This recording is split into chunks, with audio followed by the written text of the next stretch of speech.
ഉണരാം ലഹരിക്കെതിരെ എന്ന സന്ദേശമുയർത്തി മുൻ കേന്ദ്രമന്ത്രി വി മുരളീധരൻ നയിക്കുന്ന ജാഗ്രതാ യാത്രയ്ക്ക് ശിവഗിരിയിൽ ശ്രീനാരായണ ധർമ്മസംഘം ട്രസ്റ്റ് പ്രസിഡന്റ് സ്വാമി സച്ചിദാനന്ദ ദീപപ്രജ്വലനം നടത്തി.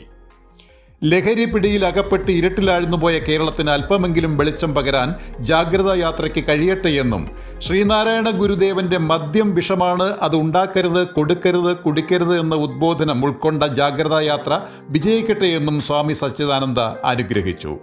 ശ്രീനാരായണ ധർമ്മസംഘം ട്രസ്റ്റ് സെക്രട്ടറി സ്വാമി ശുഭാംഗാനന്ദ, ഖജാൻജി സ്വാമി ശാരദാനന്ദ എന്നിവർ സാന്നിധ്യം കൊണ്ട് അനുഗ്രഹിച്ചു. കേരളം ഇന്ന് മദ്യത്തിൻ്റെയും മയക്കുമരുന്നിൻ്റെയും പിടിയിൽ അകപ്പെട്ട് അഗാധമായ ഒരു ഇരുട്ടിലേക്കായിരുന്നു പോയിരിക്കുകയാണ്. മദ്യം വിഷമാണെന്നും അത് ഉണ്ടാക്കുകയോ കൊടുക്കുകയോ കുടിക്കുകയോ ചെയ്യരുതെന്ന് ഒരു നൂറ്റാണ്ട് മുമ്പ് സമൂഹത്തെ ഉദ്ബോധിപ്പിച്ച ശ്രീനാരായണ ഗുരുദേവന്റെ ജീവസ്മരണ നിലനിൽക്കുന്ന വർക്കല ശിവഗിരിയിലെ സമാധി ഭൂമിയിൽ നിന്ന് ലഹരി വിരുദ്ധ ജാഗ്രതാ യാത്രയ്ക്ക് തുടക്കമായി.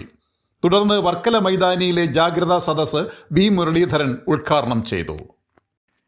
മയക്കുമരുന്ന് ഉപയോഗിക്കുന്നവരെയും വിൽക്കുന്നവരെയും മാത്രമല്ല, ആ ശൃംഖലയിലെ തലവന് വരെ കടുത്ത ശിക്ഷ ഉറപ്പാക്കുന്ന നിയമ ഭേദഗതി ഉണ്ടാകണമെന്നും മയക്കുമരുന്ന് പിടിക്കുമ്പോൾ അത് എവിടെ നിന്ന് എത്തുന്നു എന്ന് അന്വേഷണ ഏജൻസികൾക്ക് കണ്ടെത്താനാകുന്നില്ലെന്നും വി മുരളീധരൻ പറഞ്ഞു.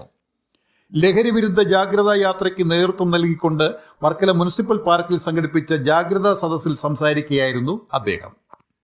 ലഹരിക്കെതിരായിട്ട് ഒരുപക്ഷെ ഇന്നത്തെ കാലഘട്ടത്തിൽ ഈ തരത്തിൽ വലിയൊരു വിപത്തായി മാറിയിട്ടുള്ള ലഹരി, ആ ലഹരിയെക്കുറിച്ച്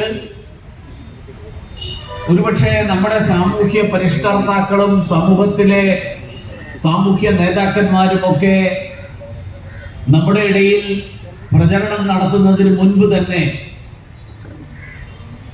ഈ ഒരു ആശയം മുന്നോട്ട് വെച്ചുകൊണ്ട് അതിന് തുടക്കം കുറിച്ച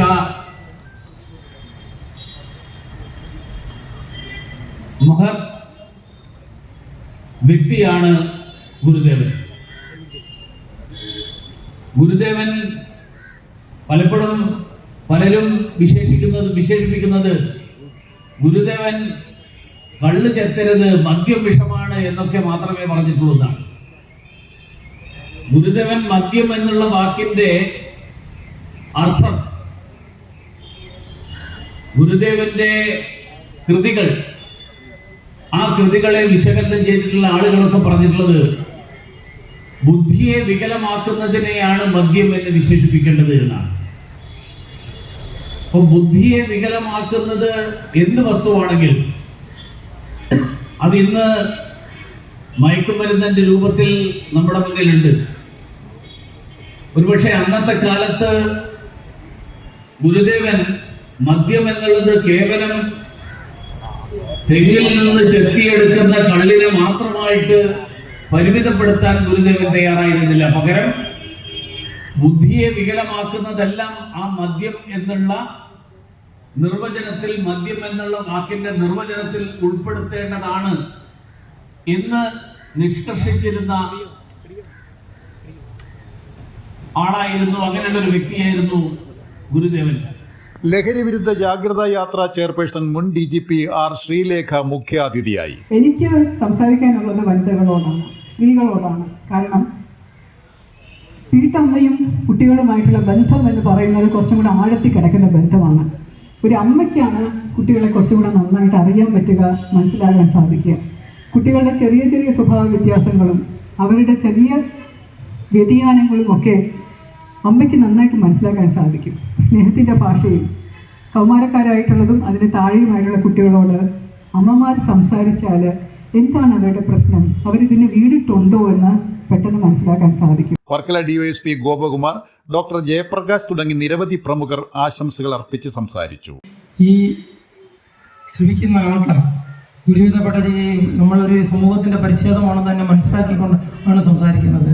നിങ്ങൾക്കെല്ലാം കുട്ടികളുണ്ട്. ഈ കുട്ടികളെല്ലാം നിങ്ങളുടെ വീട്ടിൽ നിന്ന് പോകുമ്പോൾ, സ്കൂളിലേക്ക് പോകുമ്പോൾ, സ്കൂളിൽ അധ്യാപകൻ ആ കുട്ടിയെ ഒന്ന് അടിച്ചു കഴിഞ്ഞാൽ ഈ കുട്ടിയുമായി നേരെ ആ സ്കൂളിൽ ചെന്ന് അധ്യാപകനെ വഴക്ക് പറയുകയും ആ അധ്യാപകനെതിരെ പോലീസ് സ്റ്റേഷനിൽ വന്ന് പരാതി കൊടുക്കുകയും ചെയ്യുന്നിടത്ത് നിങ്ങളുടെ കുട്ടികൾ തോറ്റു എന്ന് നിങ്ങൾ മനസ്സിലാക്കണം. അത് നിങ്ങൾ മനസ്സിലാക്കത്തോടത്തോളം കാലം നിങ്ങളുടെ കുട്ടികൾ ഒരിക്കലും നേരായ രീതിയിലേക്ക് പോകില്ല എന്ന് നിങ്ങൾ മനസ്സിലാക്കുക. സംസ്കാരത്തിൻ്റെ ഭാഗമായി വളർത്തരുത് എന്ന് മാത്രമാണ് പറയാനുള്ളത്. ഉപഭോഗ സംസ്കാരം കുട്ടികളിൽ അടിച്ചേൽപ്പിച്ചാൽ ആ കുട്ടികൾ ഉപഭോഗ സംസ്കാരത്തിനനുസരിച്ച് വളരണം എന്ന് വാശി പിടിക്കുകയും അവരെ ആ രീതിയിലേക്ക് അവർ വളരുന്നതിന് ആഗ്രഹിക്കുകയും ചെയ്യും. ഇപ്പോൾ നടക്കുന്നത് നമ്മുടെ കുട്ടികൾ ഒരു ഡ്രസ്സ് പോരാ, 2 ഡ്രസ്സ് വേണമെന്ന് പറഞ്ഞാൽ നമ്മൾ 2 ഡ്രസ്സ് മേടിച്ചു കൊടുക്കും. 2 ബാഗ് വേണമെന്ന് പറഞ്ഞാൽ 2 ബാഗ് മേടിച്ചു കൊടുക്കും. മൊബൈൽ വേണമെന്ന് പറഞ്ഞാൽ മൊബൈൽ മേടിച്ചു കൊടുക്കും. പക്ഷേ മൊബൈൽ അവരെങ്ങനെ ഉപയോഗിക്കുന്നത് നമ്മൾ മനസ്സിലാക്കുന്നില്ല. തനിയെ കിടക്കുന്ന കുട്ടി അവർക്ക് നമ്മൾ പറയും അവർ ഫോണിൽ വാട്സാപ്പ് ഇല്ല, നോക്ക് വാട്സാപ്പ് ഇല്ലാതെയാണ് അവർ കിടക്കുന്നത്. തെറ്റാണ്. നമ്മൾ വാട്സാപ്പ് ഇല്ലെങ്കിൽ നമ്മൾ അവർക്ക് വേറൊന്ന് കൊടുത്തിട്ടുണ്ട്. എന്താണ്? വൈഫൈ, ഇടതടവില്ലാതെ കിട്ടുന്ന വൈഫൈ. നിങ്ങൾ കൊടുക്കുന്ന മൊബൈലിൽ വളരെ ബുദ്ധിപരമാണ് നമ്മുടെ കുട്ടികൾ ചെയ്യുന്നത്. നമ്മുടെ കൊടുക്കുന്ന വൈഫൈയിൽ അവർക്ക് എന്ത് ചെയ്യാം? അവരെ പുതിയതായിട്ട് വാട്സാപ്പ് ഇൻസ്റ്റാൾ ചെയ്യാൻ അവർക്ക് കഴിയും. ഓരോ രാത്രിയും വാട്സാപ്പ് ഇൻസ്റ്റാൾ ചെയ്ത് ചാറ്റ് ചെയ്യുന്ന കുട്ടികളുണ്ടെന്ന് നിങ്ങൾ മനസ്സിലാക്കണം. നിങ്ങൾ വിചാരിക്കുന്നത് നിങ്ങളുടെ ഫോണിൽ അവരെ ഫോണിലൊന്നും കാണില്ല. പക്ഷേ അവർ കിടക്കുമ്പോൾ അവരെപ്പോഴാണ് ഉറങ്ങുന്നതെന്ന് നിങ്ങൾ ചിന്തിച്ചിട്ടില്ല. അവരെ പറ്റുമെങ്കിൽ പ്രായപൂർത്തിയായ കുട്ടികളെ തനിയെ കിടക്കാൻ വിടാതിരിക്കുക എന്നാണ് എനിക്ക് പറയാനുള്ളത്. ബഹുമാനപ്പെട്ട മന്ത്രി പറയുകയുണ്ടായി, ഇതിന്റെ ഉറവിടം